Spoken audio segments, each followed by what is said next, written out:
When Mexico sends its people, they're not sending their best. They're not sending you. They're not sending you.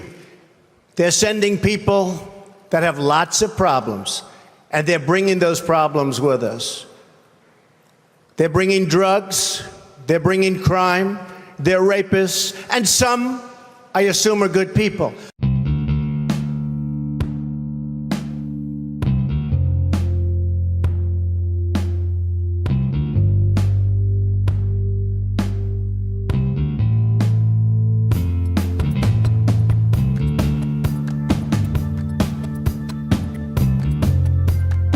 Hello, everybody. Welcome to UnEqual. Glad to have you here. This is Karen Wickham, the Canadian part of this global initiative to bring equality, or try to bring equality to this world of ours.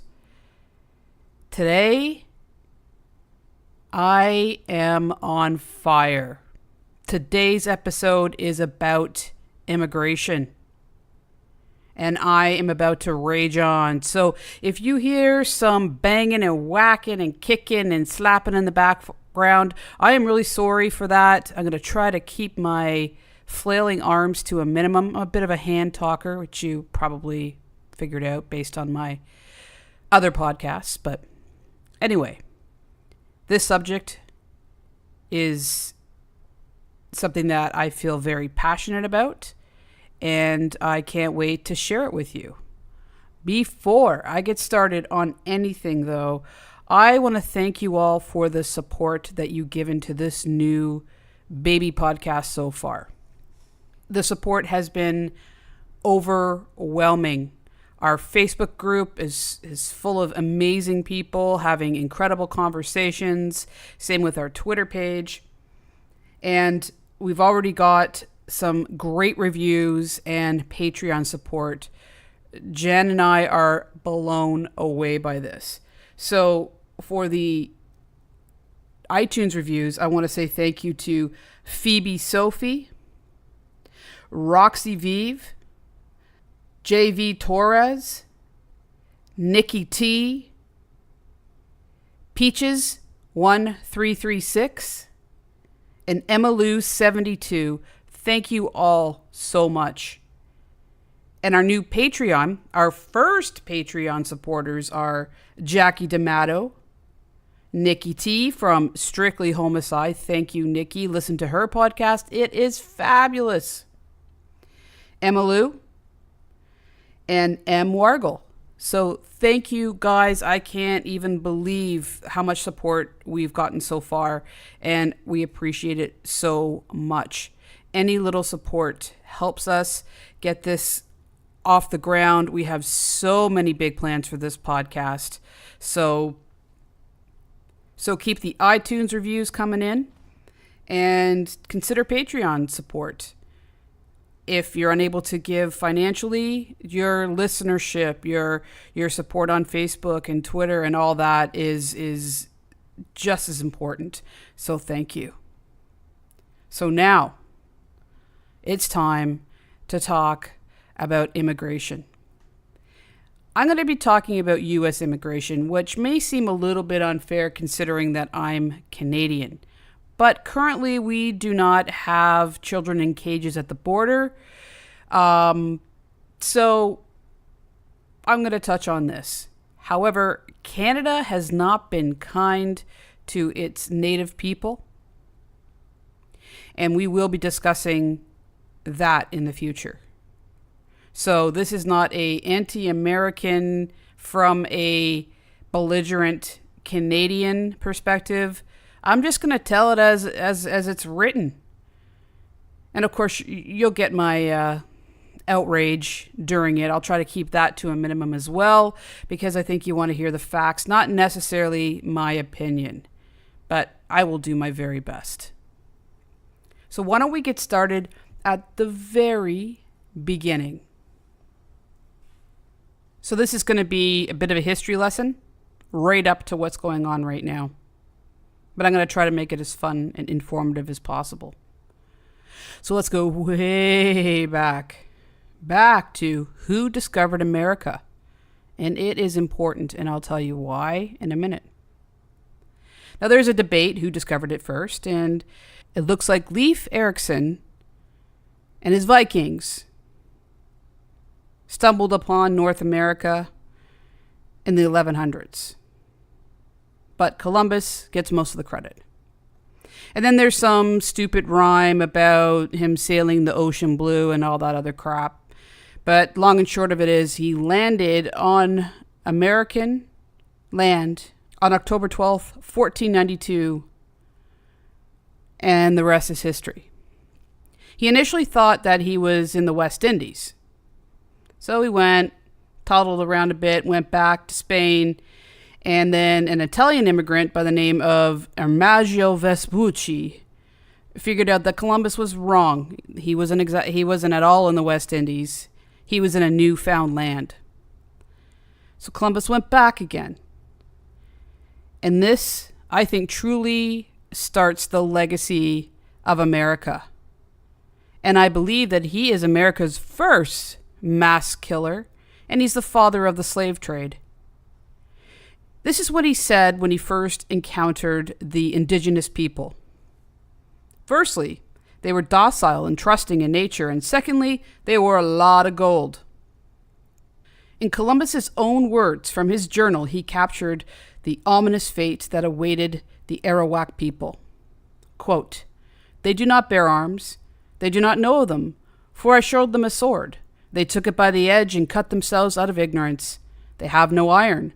Their spears are made of cane. They would make fine servants. With 50 men, we could subjugate them all and make them do whatever we want." End of quote. There you go.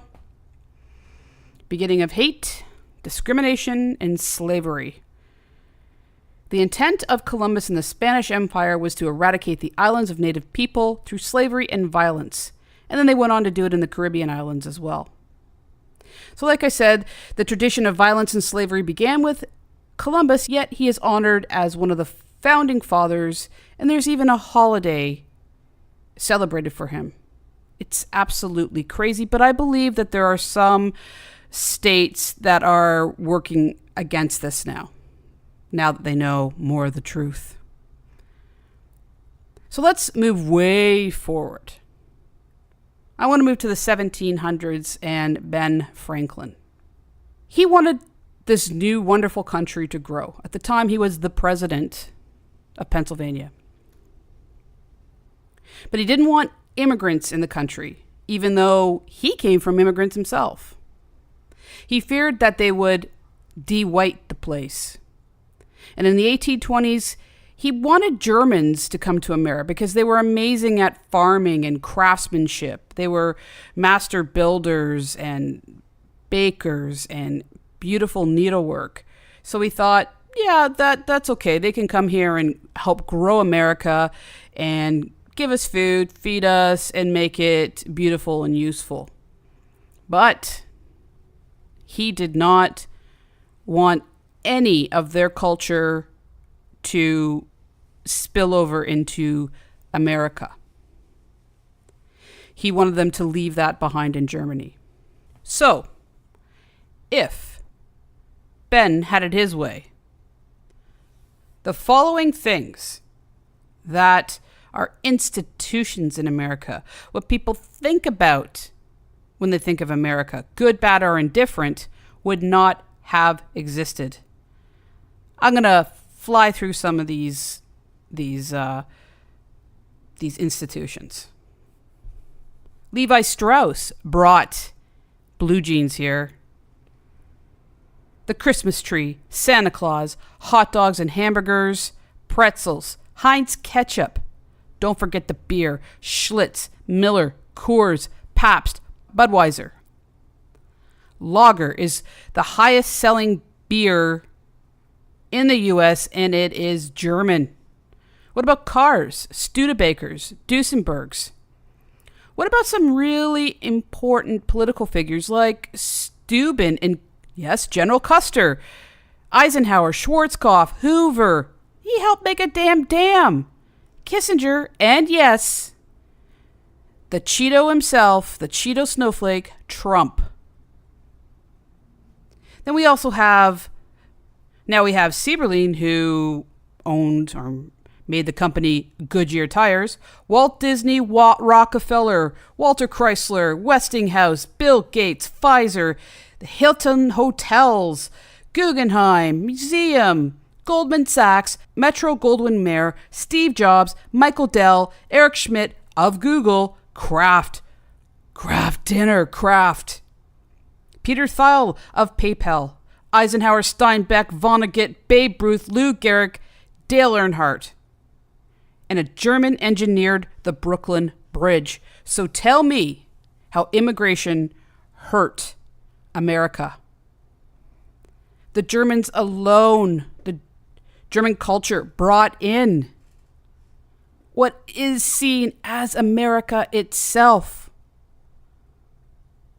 And they fed America. They built America. So, great idea, Ben, Franklin. But your ideas of keeping it American and white, whatever you define as white, were complete bullshit. Racism has never worked, has never made sense, and is never useful. So the next group, so that was in the 1820s. That was in the 1820s when the German population started to settle in the U.S. So the next people that settled in were the Irish in the 1840s.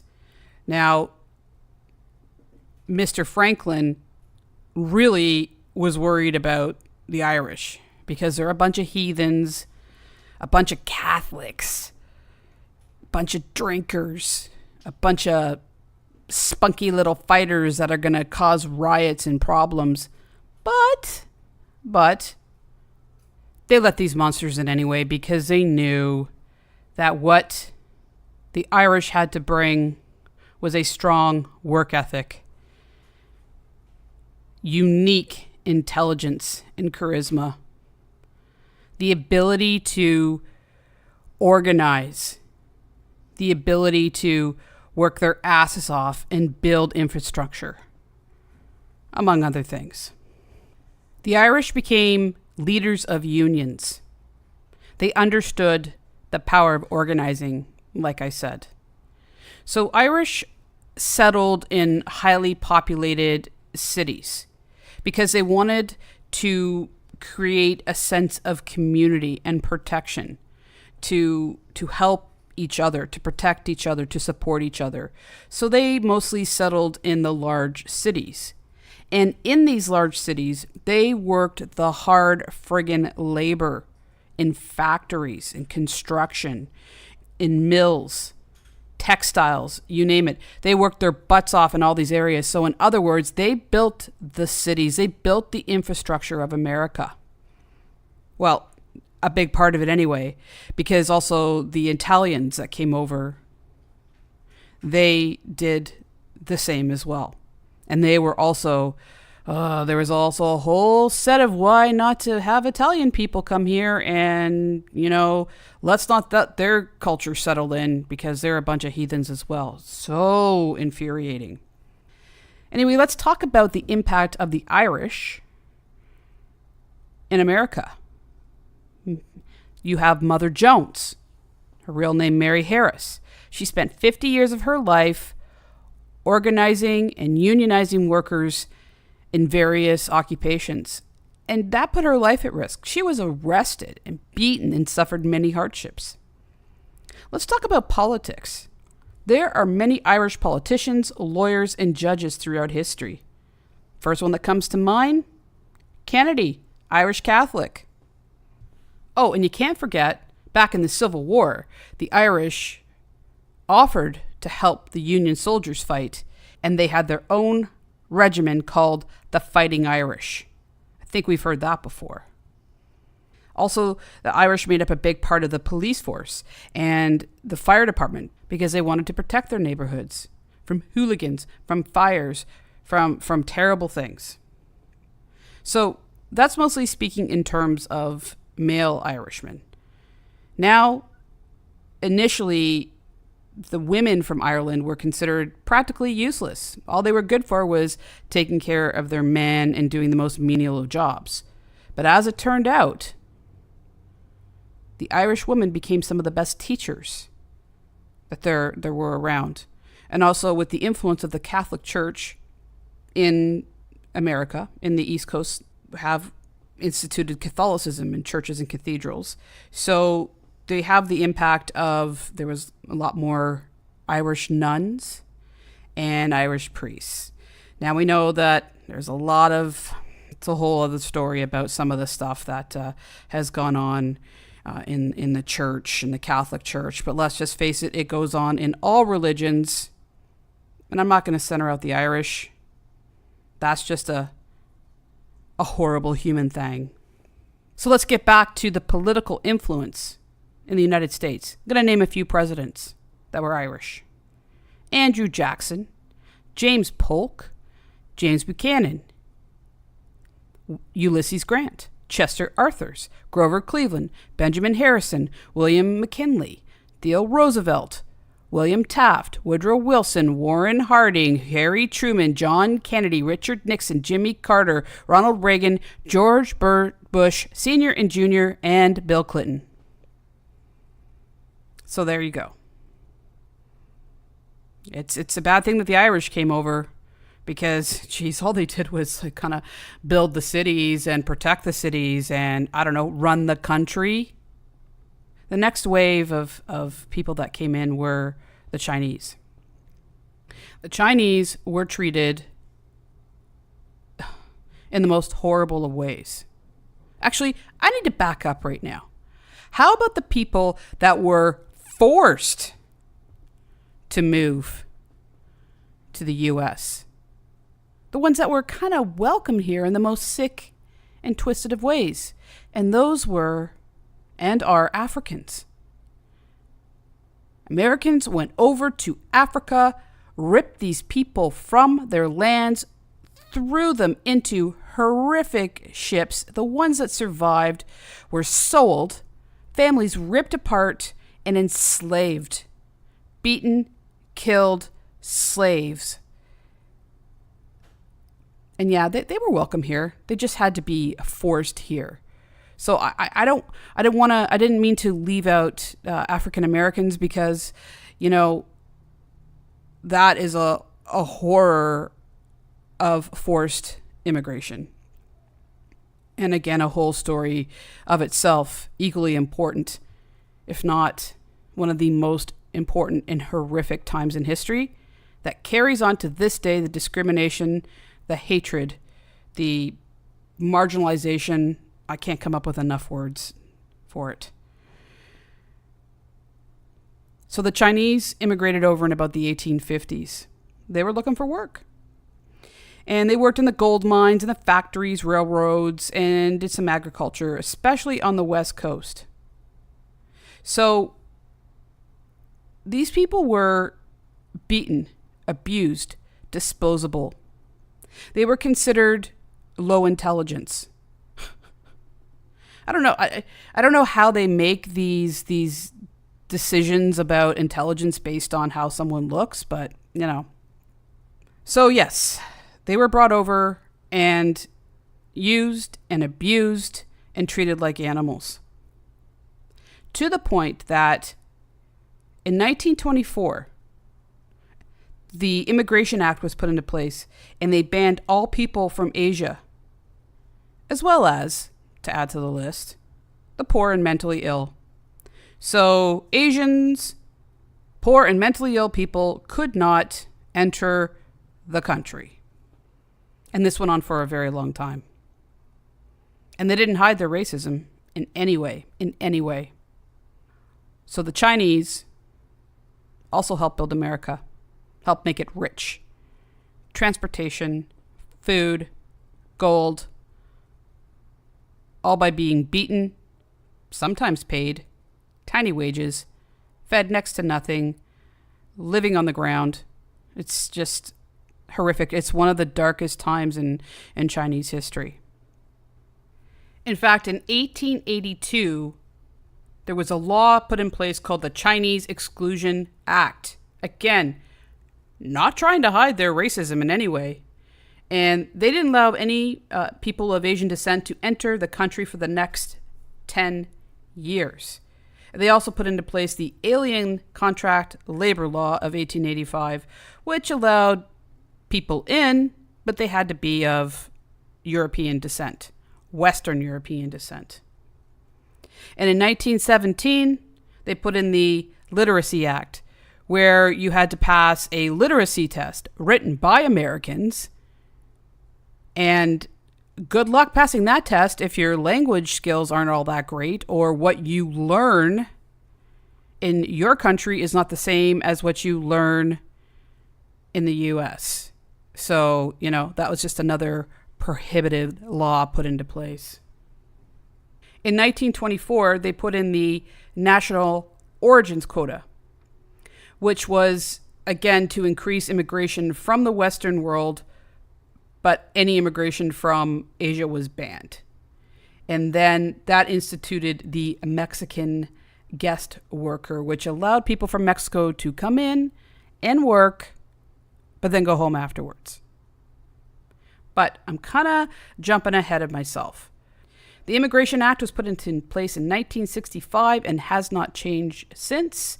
It allowed people from all countries to come to America if they have something that they can offer America. But that seems to exclude people from Mexico, because they're doing whatever they can to keep people from Mexico out. And on that note, this is when I need to talk about the history of Mexico and the US and immigration related to that, and how it's led to this disgusting, I don't even want to call it a situation, this disgusting torture of families coming to seek asylum in America.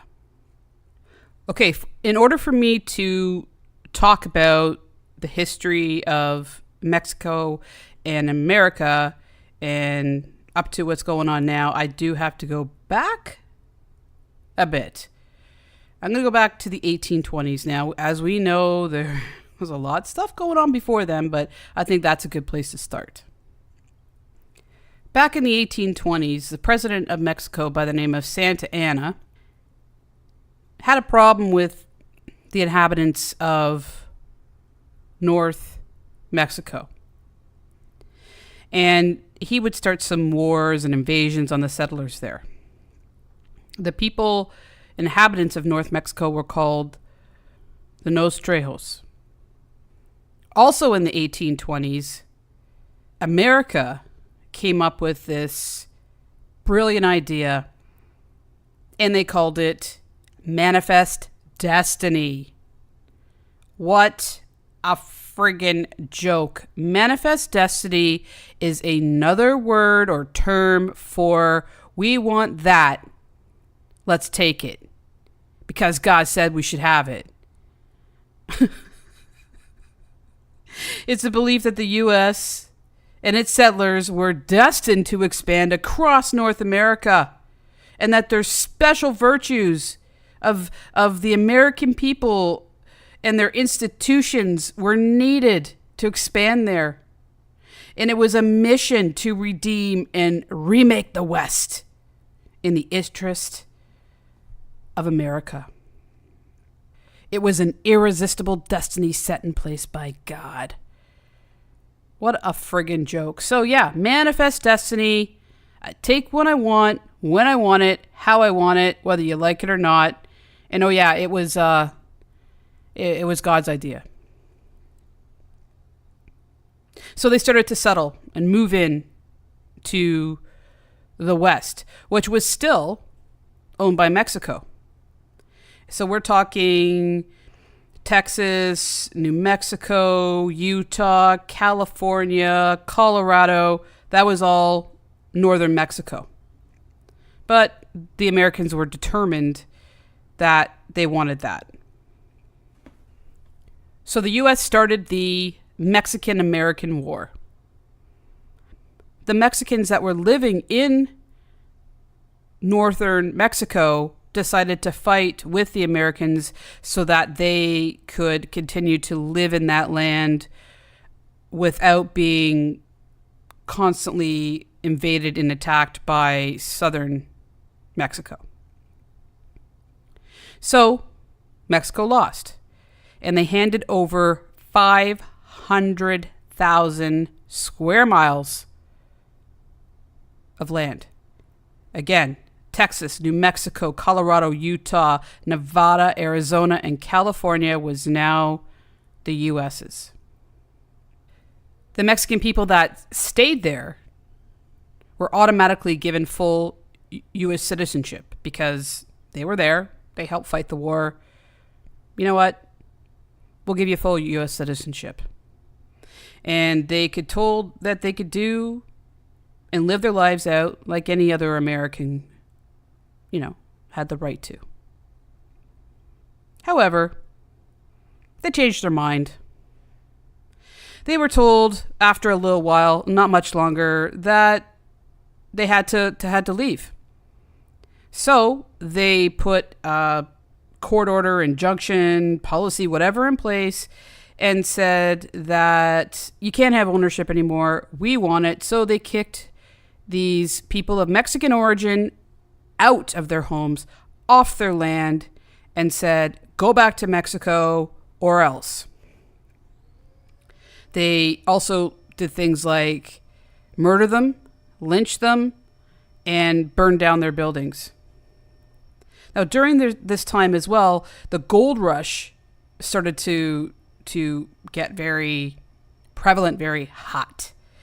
And so many of the Mexicans went to where the gold was, and they were really good at mining and were getting lots of profit, lots of gold. The white Americans were pissed off at that, so they started attacking the camps of the Mexican people, of the Mexican American people, and started to slaughter them. And this is when Jim Crow laws were put into place. And even though the Jim Crow laws are specifically or mostly directed towards Black Americans, they also had effect on Mexican Americans. It was during this time that unbelievable amounts, unheard of amounts of Mexicans were lynched. 37% of all Mexican Americans living in that time were lynched. Lynched. But was it recorded? No, the numbers, in fact, were probably higher because, strangely enough, Mexicans were considered white. And Americans were white and Black were Black. As we know, they were considered white, so they didn't have to document it, so they didn't have to prove and say that this was actually happening. But yes, murder was rampant, lynching was rampant, and it was they were made into slaves. They were living in hovels.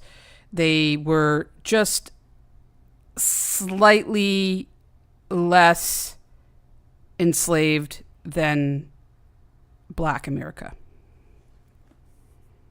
So what they were able to do, if anything, was get some illegal under-the-table jobs from the farmers who actually took their land by working in the fields and as sheep herders and cattlemen. So how did the Americans, white Americans, justify all this violence and horror spread among the people? They called it frontier justice. But who was breaking the laws? They were. The white Americans were breaking the laws. No one else. I'm sure there was some petty stuff going on. But that was their excuse to do all the horrible things that they were doing. So the Mexican people, or Mexican American people, spread out all over the country to do whatever jobs nobody else wanted to do. The white people were too good to do. And that included mining, agriculture, and construction. So they also helped build America. In the 1930s, when the Great Depression hit, even more Mexicans were kicked out. American citizens were kicked out of the country. They were given a one-way ticket. Literally, they were handed one-way tickets out of the U.S.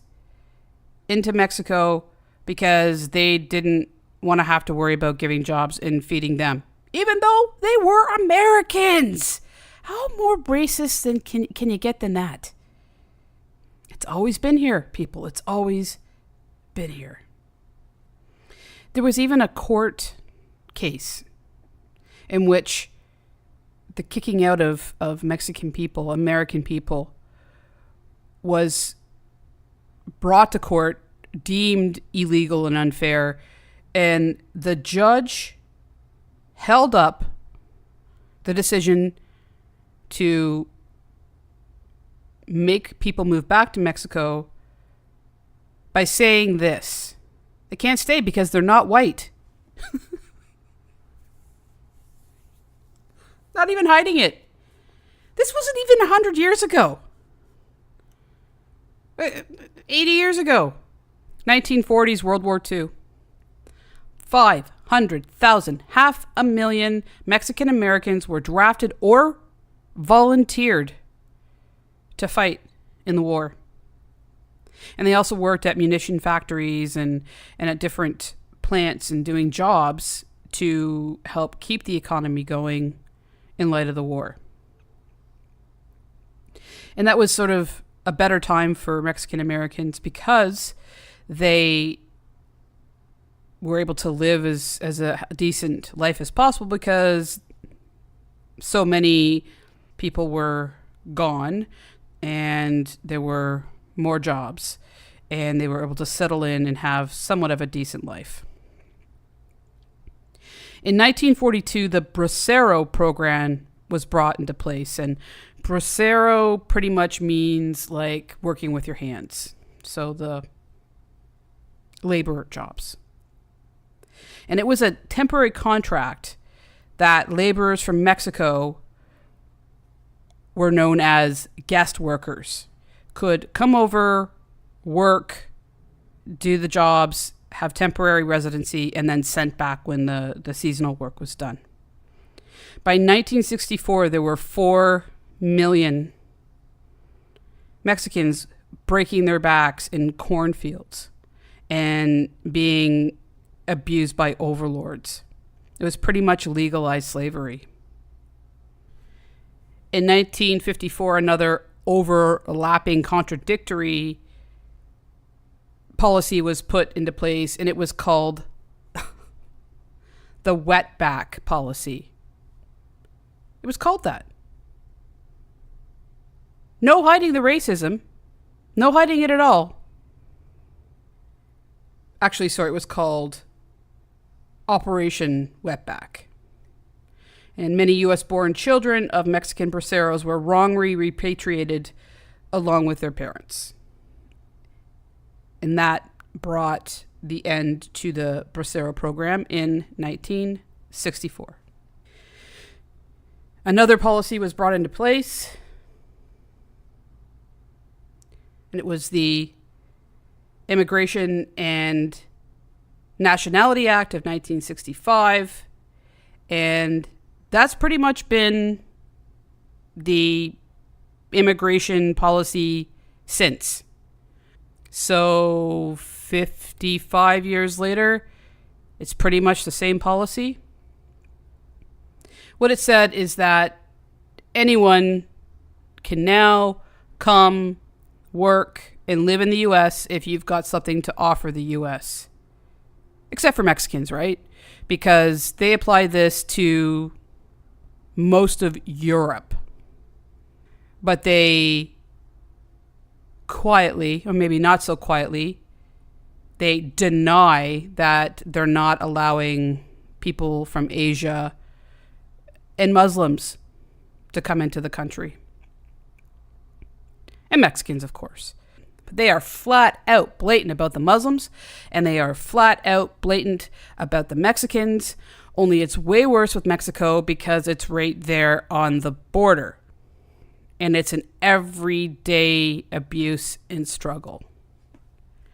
The more freaked out the president and the political parties, the political people get, the more aggressive they get with trying to stop it, instead of trying to find some kind of happy medium where both parties can be treated fairly and are happy. But no, it's a arms across the chest, petulant, nope, you can't come here, and I'm going to keep beating the shit out of you until you learn your lesson.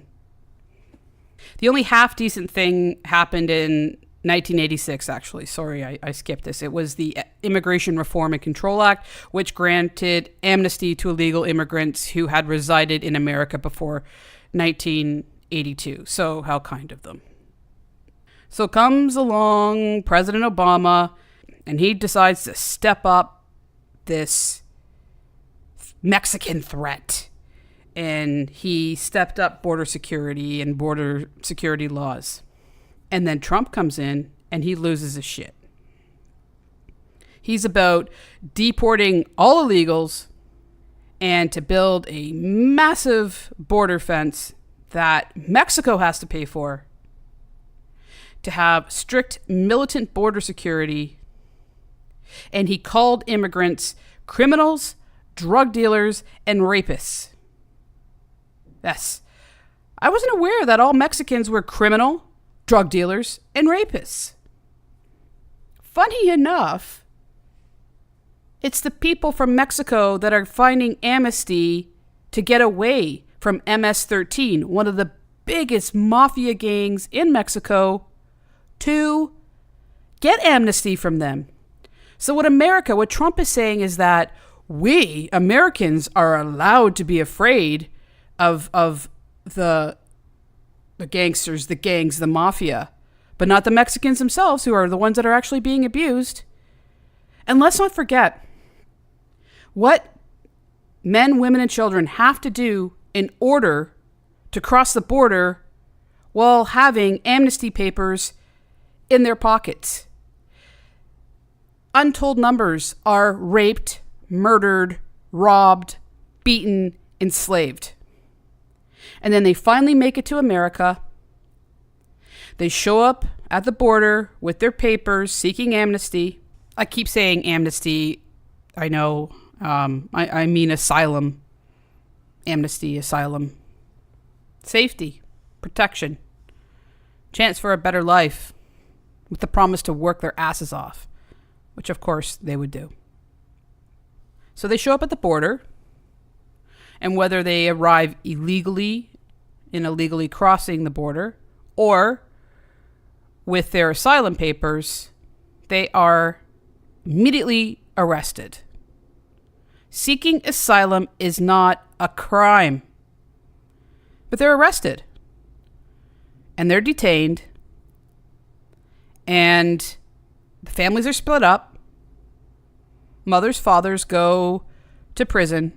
Children are separated, and they are put into prison. Oh, no, they're not. That's not prison. It's like a beautiful camp. It's a campground for children. A campground where they are forced to stay inside, that is beyond hot, allowed 2 hours to be outside a day, have to wear a barcoded bracelet in order to eat. The older children are forced to take care of the younger children, changing their diapers, bathing them, feeding them, protecting them, and comforting them. But who is comforting those older children? Who's helping those older children? They bear the weight of this.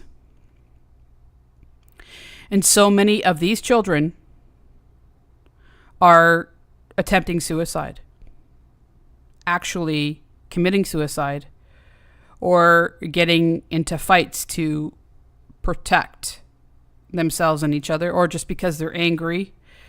Do you blame them? So how many families have been separated at the border? To this point, roughly 3,000.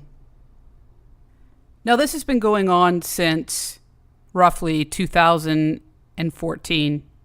That all kind of stepped up by Obama. But generally what happened was that the entire families would be held in detention.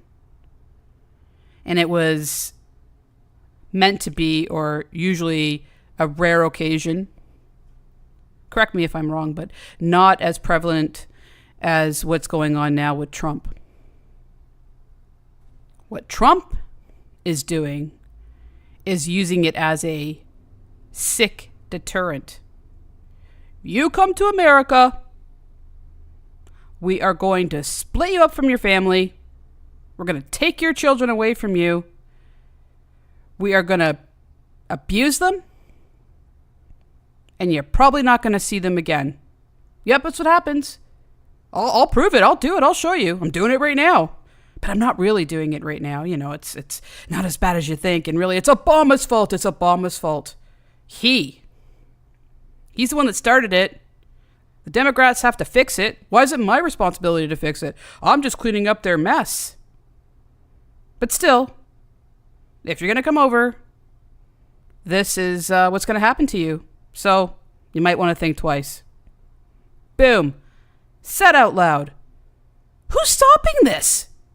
Who is stopping this? This maniac, this wild man? Because we know no one. We know. How can most people? I'm not blaming you as citizens. I'm just blaming the citizens that support this psycho. So how bad is it? How bad is it?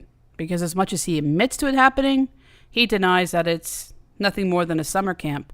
Oh, and then there's others that say those children that you see in pictures that are crying are just child actors.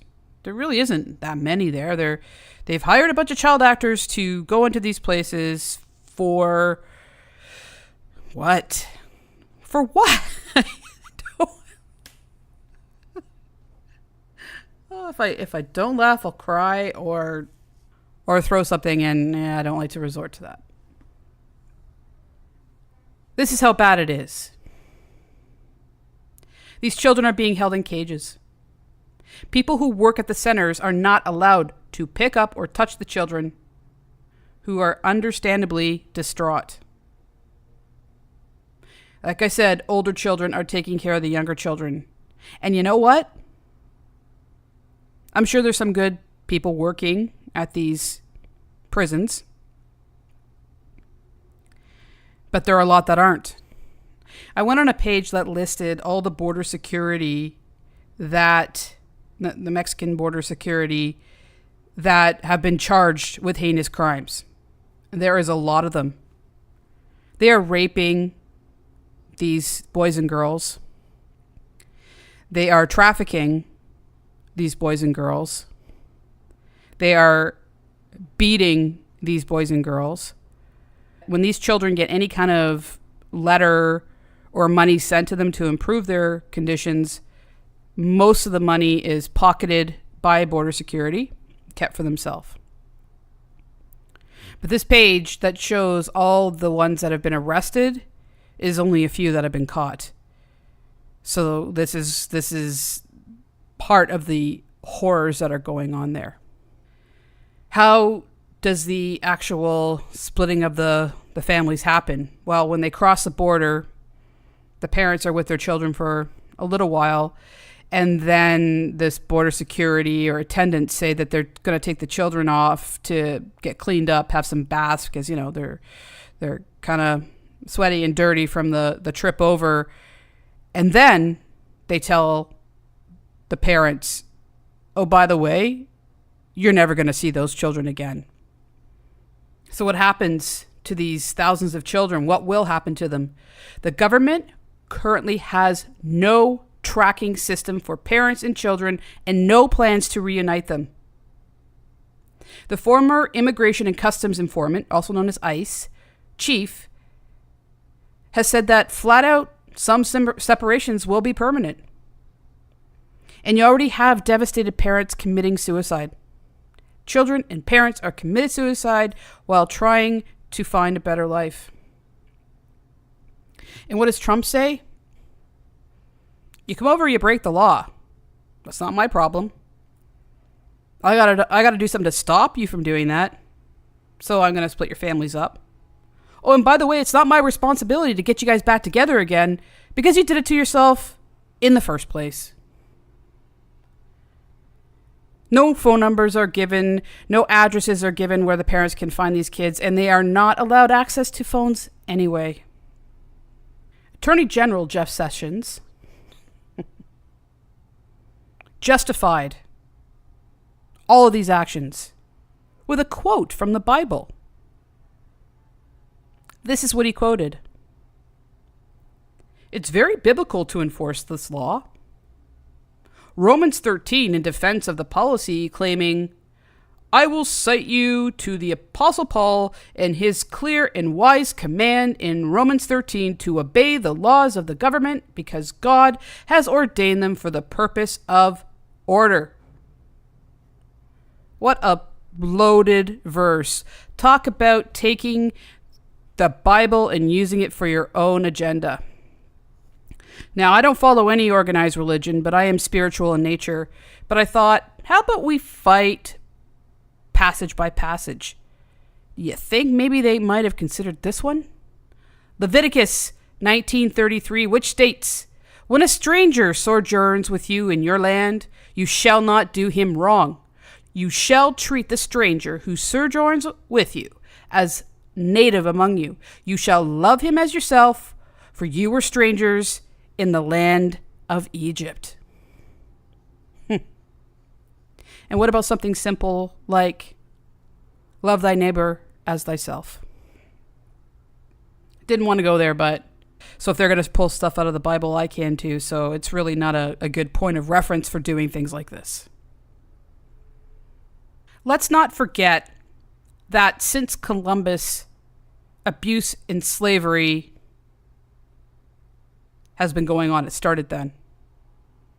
But let's talk about the U.S.'s long history of separating children from their parents, not just enslaving and abusing people or kicking them out or taking away their human rights. Let's talk about the history of separating children from their parents. Government policies forced apart the families of enslaved Africans. Enslaved parents lived with the constant fear of being separated from their children. And slave owners would split up the families for any number of reasons, including selling slaves off to pay debts, dividing families to create equal inheritance, or as for punishment. During slavery, there was a belief among slave owners that these families could be ripped apart and there was no need to think about how they could ever be brought together again. Just like now. Native Americans were put in boarding schools. In the 19th century, the U.S. government began a campaign to assimilate Native American children into white American society by separating them from their families and stripping them of their language and culture.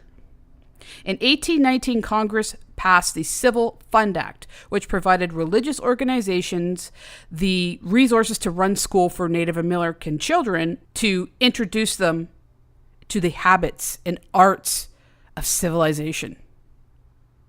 60 years later, Captain Richard Henry Pratt founded the first Indian boarding school in Carlisle, Pennsylvania. Native American children were ripped from their parents' arms and communities and forced to attend similar institutions that aimed to kill the Indian and save the man within. The government boarding schools were run like military training camps where children were subject to abuse, neglect, and corporal punishment. Then there's the removal of the Mexican immigrants. During the Great Depression and a wave of anti-American hysteria swept parts of the nation, federal and local authorities rounded up large numbers of Mexican immigrants and Mexican Americans, forcing them to leave their homes, as we talked about. Did it in the 30s as well. Trump Like everybody in the past says that Mexican immigration hurts American jobs. I don't know how many times, said here in Canada, said here in the US, do you want to end up working at McDonald's for the rest of your life? Do you want to end up mowing lawns for the rest of your lives? Do you want to end up on welfare? And the hard working people from Mexican that will bust their ass to take care of and raise their families work at these jobs because they're not given opportunities to work elsewhere, but yet they're having a negative impact on the American job market. Now, we can't forget the Japanese American internment camps. After Japan attacked Pearl Harbor in 1941, the U.S. government began to fear Japanese Americans might turn against them.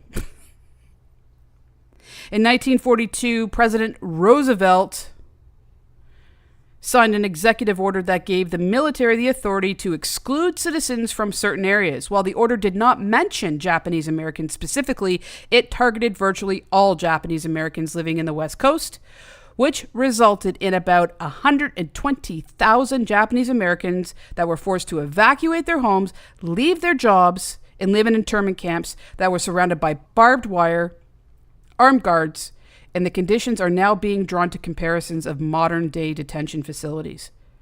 The fact is that people were being held against their will in prison-like conditions, and they were receiving poor medical care, and they were malnourished and worse. Getting back to the conditions. These children are moved from facility to facility, all with their own terrible conditions, from cages to group homes to foster homes to shelters. They're all overloaded. The children are malnourished and dirty. They are in unair-conditioned and dangerously hot facilities. As I said, their mail is taken, their money is stolen. And they're given vitamins. Now, you got to take care of the health of these children. Only these vitamins are tranquilizers and antipsychotics to keep these children quiet and manageable and, so that they don't try to kill themselves. And the children that refuse to take the medication are held down and given injections of it. And the children that they deem unmanageable because they've been in frequent fights or try to kill themselves or, have behavioral problems, when all else fails, in the minds of the people running these joints, many of these children are handcuffed with their hands behind their backs, 2 chairs, with bags put over their head, feeling like they're going to suffocate. And then they're poked really hard with pens in their ribs that is excruciating pain, and then they have their heads bashed about. Many of these children are left naked in these chairs for days. So these troubled children are getting the worst of it. And who's there to protect them? Social workers?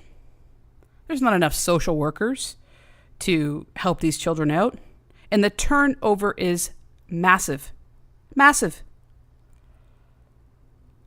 Social workers are quitting left, right, and center because they can't handle it. Do you blame them? I would like to think in my situation I would continue to fight on, but I can understand why some people might leave.